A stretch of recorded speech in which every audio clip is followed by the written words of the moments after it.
All right, what's up, review crew? We're back with another review. Tonight, we did watch Tron, the original Tron from 1982, Walt Disney classic. Now, the reason I'm watching this movie is because I honestly have never seen any of them, but I'm looking forward to Tron Ares because it looks super dope. So I was like, you know what? Perfect time for a rewatch. We'll do Tron tonight, Tron 2 tomorrow, and then probably go check out the movie on Thursday night. Perfect build up for it. But this movie, man, I never knew what it was about. I remember playing, my auntie had the game on like the Atari, and I remember playing it, but I never knew what the story is. So the story is, it's a video game maker who creates a game, but it gets stolen from one of his partners. His partner like deletes the records of him creating it and makes it seem like it was his own.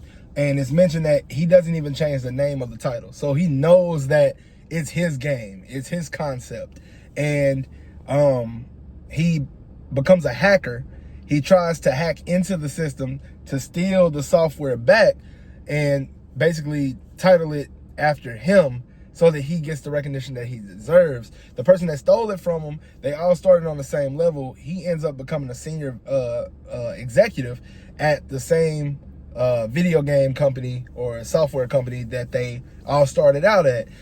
So rightfully so, he's upset, basically wants his just due, because like, bro, this is my idea. How you just gonna take it from me?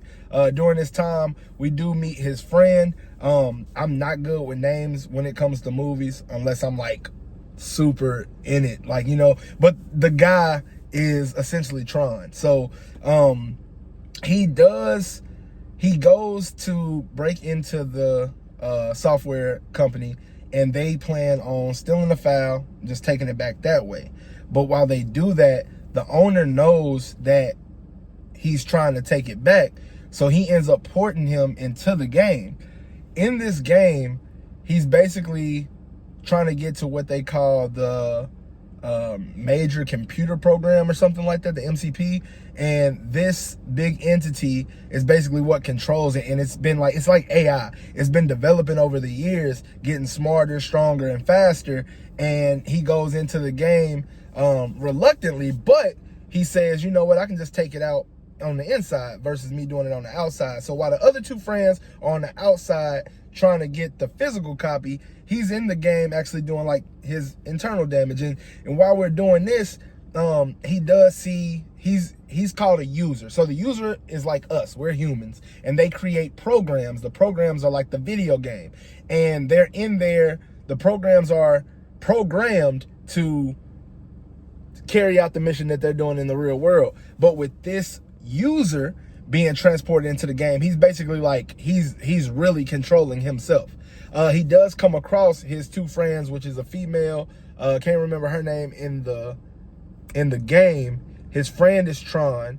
He is, I can't remember his name, but it's Jeff Bridges. You know, Jeff Bridges, Obadiah Stane. But it is him. He looks a lot younger these days. Well, in those days. But he meets them, and they pretty much like try to take over the game together.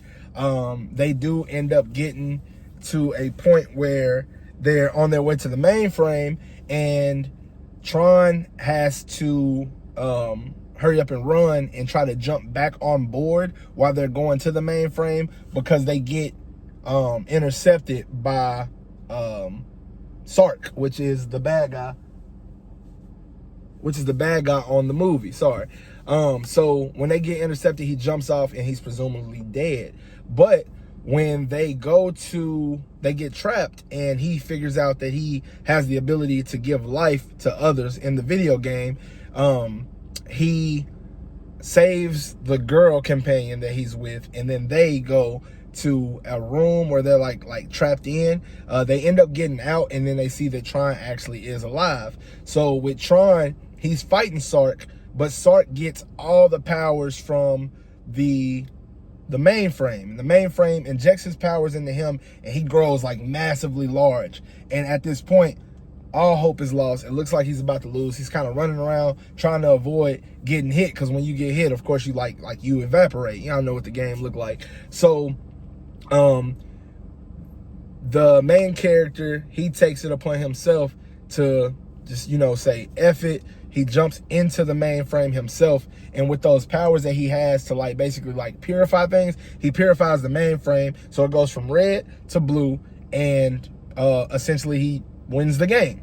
So when he wins the game, it does change the outside. He gets ported back out into the real world, and in the real world it shows that the game is now in his name, and that we assume that all ownership would go to him at this point. So it does end that way. As you guys know, we do have Tron Legacy that is next. So in that movie, we'll kind of see where it takes us, because Tron, the original Tron came out in 1982. I think Tron Legacy came out like 2006. I was like in the 6th, 7th grade. So I'm just glad that I finally got to see what the movie was about, because I never knew. But I mean, it's got so much buzz. So many people love it. Had video games, had animated television shows, books and stuff. So, you know, definitely worth the watch, man. Even though it's 1982, it's so ahead of its time. It actually doesn't look that bad. So if you haven't seen it and you plan on going to see Tron Ares, I do think you need to watch it, because of the fact that they say that everything interloops, is like everything's connected. So I think it would be a good watch for everybody. But if y'all have seen it, man, sorry I'm late, but I mean, let's get some ratings in the comments, man. If y'all are willing, just drop a number in there. Tell me what y'all think. For the movie, I give it like a 6.5. It was decent. It's pretty cool. I think it being so old is kind of what threw me off of it, but it wasn't a bad movie at all, man. I definitely enjoyed myself. But like I said, y'all drop a comment. Let me know what y'all thought about it. But like every other movie, y'all already know what we doing, man. We leaving this one in the review.